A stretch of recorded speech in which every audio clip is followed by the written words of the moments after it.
ಆತ್ಮೀಯ ಬಂಧುಗಳೇ, ಭಗವಂತನ ನುಡಿಗಳು ಇವತ್ತು ಯಾವ ವಿಷಯದ ಬಗ್ಗೆ ಹೇಳ್ತಾನೆ ಅಂತ ತಿಳ್ಕೊಳ್ಳೋಣ. ಜೀವನದಲ್ಲಿ ಪ್ರತಿ ಕ್ಷಣ ಕೂಡ ನಿರ್ಣಯದ ಕ್ಷಣಗಳಾಗಿರುತ್ತೆ. ಅಂದರೆ ನಮ್ಮ ಜೀವನದಲ್ಲಿ ಒಂದೊಂದು ಕ್ಷಣ ಕೂಡ ನಿರ್ಣಯದ ಕ್ಷಣ. ನಾವು ಏನಾದರೂ ಒಂದು ಡಿಸಿಷನ್ ತಗೋಬೇಕಾಗತ್ತೆ. ಪ್ರತಿ ಹೆಜ್ಜೆಯಲ್ಲೂ ಕೂಡ ಮುಂದಿನ ಹೆಜ್ಜೆ ಬಗ್ಗೆ ನಿರ್ಣಯವನ್ನು ತಗೊಳ್ಬೇಕಾಗತ್ತೆ. ಇದನ್ನು ಮಾಡಿದ್ರೆ ನೆಕ್ಸ್ಟ್ ಏನಾಗುತ್ತೆ ಅಂತಂದ್ಬಿಟ್ಟು ಯೋಚನೆ ಮಾಡಿ ನಾವು ನಿರ್ಧಾರಗಳನ್ನು ತಗೊಳ್ಬೇಕಾಗತ್ತೆ. ಮತ್ತು ಆ ನಿರ್ಧಾರ ಅನ್ನೋದು ತನ್ನ ಪ್ರಭಾವವನ್ನು ಕೂಡ ಬಿಟ್ಟು ಹೋಗುತ್ತೆ. ನಾವು ತಗೊಂಡಿರುವಂಥ ಒಂದು ನಿರ್ಣಯ ಅದು ತನ್ನ ಯಾವುದೋ ಒಂದು ಪ್ರಭಾವವನ್ನು ಬಿಟ್ಟು ಹೋಗುತ್ತೆ. ಈ ದಿನ ನಾವು ಮಾಡಿರುವಂತಹ ನಿರ್ಣಯ ಇದೆಯಲ್ಲ, ಅದು ಭವಿಷ್ಯದಲ್ಲಿ ಸುಖವನ್ನು ಕೊಡುತ್ತೆ ಅಥವಾ ದುಃಖವನ್ನು ಕೊಡುತ್ತೆ ಅಲ್ವಾ. ನಾವು ಏನು ಇವಾಗ ಡಿಸಿಷನ್ ತಗೊಳ್ತೀವೋ ಅದು ನಮಗೆ ಮುಂದೆ ಅದರ ಫಲವನ್ನು ಕೊಡುತ್ತಲ್ಲ, ಅದು ನಮಗೆ ಸುಖನಾದರೂ ಕೊಡ್ಬೋದು, ದುಃಖನಾದರೂ ಕೊಡ್ಬೋದು. ನಮಗೆ ಅಷ್ಟೇ ಅಲ್ಲ, ಬರೀ ನಾನು ತಗೊಂಡಿರೋ ಡಿಸಿಷನ್ನಿಂದ ನನಗಷ್ಟೇ ತೊಂದರೆ ಆಗೋದಿಲ್ಲ ಅಥವಾ ದುಃಖ ಸುಖ ಸಿಗೋದಿಲ್ಲ, ನಮ್ಮ ಪರಿವಾರದವರಿಗೂ ಕೂಡ ಸಿಗತ್ತೆ, ಮತ್ತು ಮುಂದೆ ಬರುವಂಥ ವಂಶದವರಿಗೂ ಕೂಡ. ಅದಕ್ಕೆ ನೋಡಿ, ಒಂದು ಡಿಸಿಷನ್ ತಗೊಳ್ಳೋದ್ರಿಂದ ಎಷ್ಟು ಜನರಿಗೆ ತೊಂದರೆ ಆಗ್ಬೋದು ಅಥವಾ ಒಳ್ಳೆಯದು ಆಗ್ಬೋದು.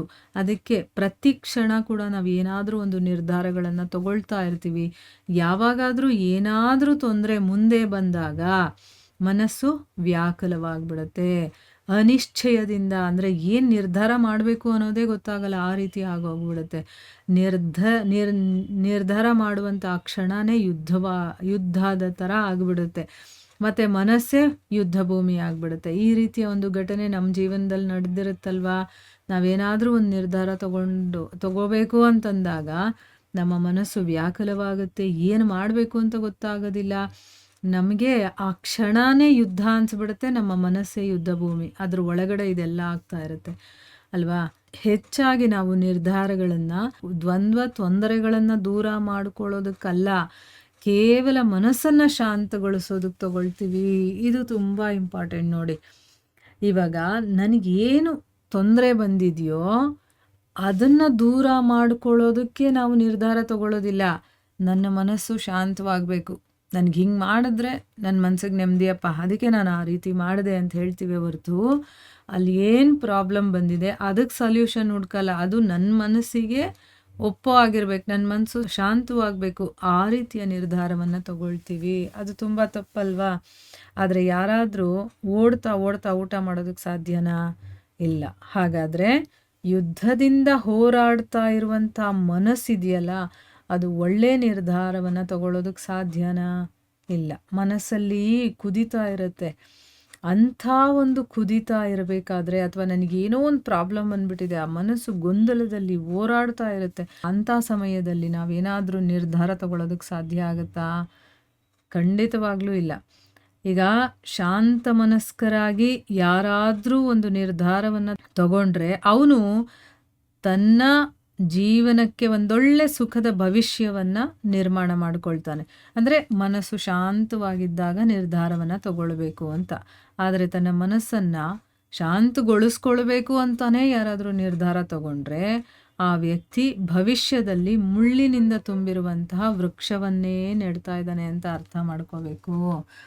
ನೋಡಿದ್ರಾ ಎಷ್ಟು ಚೆನ್ನಾಗಿದೆ ಇದು. ಈಗ ಯಾವುದಾದ್ರೂ ಒಂದು ನಿರ್ಧಾರವನ್ನು ತಗೊಳ್ಬೇಕಾದ್ರೆ ಮೊದಲು ನಮ್ಮ ಮನಸ್ಸು ಶಾಂತವಾಗಿದೆಯಾ ಅಂತ ನೋಡ್ಬೇಕು. ಯಾರನ್ನು ಪ್ರೀತಿಸ್ತಾ ಇರ್ತೀವಿ, ಆ ಒಂದು ಉದ್ವೇಗ ಇರುತ್ತಲ್ಲ, ಆ ಒಂದು ಪ್ರೀತಿಯ ಉನ್ಮತ್ತತೆ, ಅದರಲ್ಲಿ ಏನೋ ಒಂದು ನಿರ್ಧಾರ ತಗೊಳ್ಳೋದು.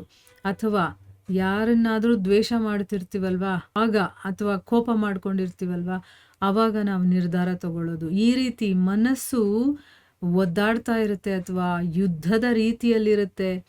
ನಿರ್ಣಯವನ್ನು ಏನು ತಗೋಬೇಕು ಅಂತ ಗೊತ್ತಿರೋದಿಲ್ಲ. ಅಂಥ ಒಂದು ಸಮಯದಲ್ಲಿ, ಅಂದರೆ ಅದೇ ಮೊದಲು ಒಳಗಡೆಯಿಂದ ಯುದ್ಧದ ಹಾಗೆ ಹೋರಾಡ್ತಾ ಇರುವಂಥ ಮನಸ್ಸಿನಿಂದ ನಾವು ಯಾವತ್ತೂ ನಿರ್ಧಾರಗಳನ್ನು ತಗೊಳ್ಳೋದಕ್ಕಾಗೋದಿಲ್ಲ. ತಗೊಂಡ್ರೂ ಕೂಡ ಅದರಿಂದ ನಮಗೆ ತೊಂದರೆನೇ ಆಗುತ್ತೆ ಅಂತ ಅರ್ಥ. ಸುಖವನ್ನು ಕೊಡೋದಿಲ್ಲ ಅದು. ಅದರ ಬದಲಾಗಿ ಮನಸ್ಸನ್ನು ಫಸ್ಟು ಶಾಂತಗೊಳಿಸಿ, ಆ ಶಾಂತ ಮನಸ್ಸಿನಿಂದ ಏನಾದರೂ ನಾವು ನಿರ್ಧಾರ ತಗೊಂಡ್ರೆ ಅದು ನಿಜವಾಗ್ಲೂ ನಮಗೆ ಒಳ್ಳೆಯದನ್ನು ಮಾಡುತ್ತೆ ಅಂತ ಅರ್ಥ.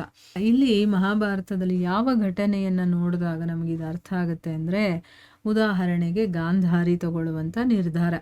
ಏನು ಅವಳು ನಿರ್ಧಾರ ತಗೊಳ್ತಾಳೆ? ತಾನು ಮದುವೆ ಆಗುವಂಥ ಹುಡುಗನಿಗೆ ಕಣ್ಣೇ ಕಾಣಿಸೋದಿಲ್ಲ, ಅವನು ನೋಡದೇ ಇರೋದನ್ನ ನಾನು ಯಾಕೆ ನೋಡಬೇಕು, ಅಂದರೆ ನನ್ನ ಗಂಡನಿಗೆ ಇಲ್ಲದೆ ಇರುವಂಥ ಸುಖ ನನಗೆ ಯಾಕೆ ಅಂತ, ಅವನಿಗಿಲ್ಲದಂಥ ಸುಖ ನಾನು ಹೇಗೆ ಅನುಭವಿಸ್ಲಿ, ಈ ರೀತಿ ಏನೇನೋ ಯೋಚನೆ ಮಾಡಿ ಅವಳು ಬರೀ ಅವಳು ತನ್ನ ಗಂಡನ ಬಗ್ಗೆ ಮತ್ತು ತನ್ನ ಬಗ್ಗೆ ಅಷ್ಟೇ ಯೋಚನೆ ಮಾಡ್ತಾ ಇದ್ದಾಳೆ.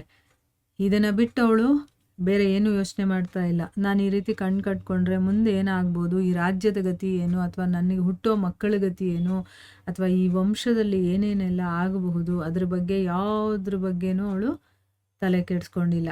ಏನು ಮಾಡಿದ್ಲು? ತನ್ನ ಕಣ್ಣಿಗೆ ಬಟ್ಟೆ ಕಟ್ಕೊಂಡ್ಬಿಟ್ಲು. ನನ್ನ ಗಂಡನಿಗೆ ಇಲ್ಲದೆ ಇರುವಂಥ ಸುಖ ನನಗೂ ಬೇಡ ಅಂತ ಯೋಚನೆ ಮಾಡಿ ಅವಳು ತನ್ನ ಮತ್ತು ತನ್ನ ಗಂಡನ ಬಗ್ಗೆ ಯೋಚಿಸಿ ಅವಳು ಆ ರೀತಿ ನಿರ್ಧಾರ ತಗೊಳ್ತಾಳೆ. ಬೇರೆ ರೀತಿಯೂ ಅವಳು ಯೋಚನೆ ಮಾಡ್ಬೋದಾಗಿತ್ತು. ತನ್ನ ಗಂಡನಿಗೆ ಕಣ್ಣಾಗಿ ಅವಳು ನಿಂತ್ಕೊಳ್ಬೋದಾಗಿತ್ತು ಅಲ್ವಾ? ಆ ರೀತಿಯೂ ಒಂದು ಯೋಚನೆ ಮಾಡಿ ಅವಳು ಬೇರೆ ಥರ ನಿರ್ಧಾರವನ್ನು ತಗೊಳ್ಬೋದಾಗಿತ್ತು. ಇಲ್ಲಿ ತನ್ನ ಮನಸ್ಸಿನ ಸಮಾಧಾನಕ್ಕೆ ಅವಳು ನಿರ್ಧಾರವನ್ನು ತಗೊಳ್ತಾಳೆ. ಅದು ಧೃತರಾಷ್ಟ್ರನಿಗೆ ಇಷ್ಟ ಆಗೋದಿಲ್ಲ. ಅವಳ ಒಂದು ನಿರ್ಧಾರ ಇಡೀ ವಂಶನೇ ಭೋಗಿಸ್ಬೇಕಾಗಿ ಬಂತು. ಆ ರೀತಿ ಆಗೋಯ್ತು. ಒಳ್ಳೆ ಮಕ್ಕಳು ಹುಟ್ಟಲಿಲ್ಲ, ಧೃತರಾಷ್ಟ್ರನಿಗೆ ರಾಜ್ಯ ಸಿಕ್ಕಲಿಲ್ಲ, ಮಕ್ಕಳಿಗೂ ಕೂಡ ರಾಜ್ಯ ಸಿಗಲಿಲ್ಲ. ಅದರಿಂದ ಏನಾಯಿತು? ದ್ವೇಷ, ಅಸೂಯೆ ಇದೆಲ್ಲ ಬೆಳ್ಕೊಳ್ತು, ಯುದ್ಧನೇ ಆಗ್ಬಿಡುತ್ತೆ. ಇದಕ್ಕೆಲ್ಲ ಕಾರಣ ಅವಳು ತಗೊಂಡಂಥ ನಿರ್ಧಾರ. ಅವಳು ತನ್ನ ಮನಸ್ಸಿನ ಸಮಾಧಾನಕ್ಕೆ ನಿರ್ಧಾರ ತಗೊಳ್ತಾಳೆ ಹೊರತು ತನ್ನ ಮತ್ತು ತನ್ನ ಗಂಡನ ಬಗ್ಗೆ ಯೋಚನೆ ಮಾಡ್ತಾಳೆ ಹೊರತು ಅವಳು ಬೇರೆ ಒಂದು ಪರ್ಸ್ಪೆಕ್ಟಿವಿಂದನೂ ಕೂಡ ಯೋಚನೆ ಮಾಡ್ಬೋದಾಗಿತ್ತು, ಆದರೆ ಮಾಡೋದಿಲ್ಲ ಅವಳು.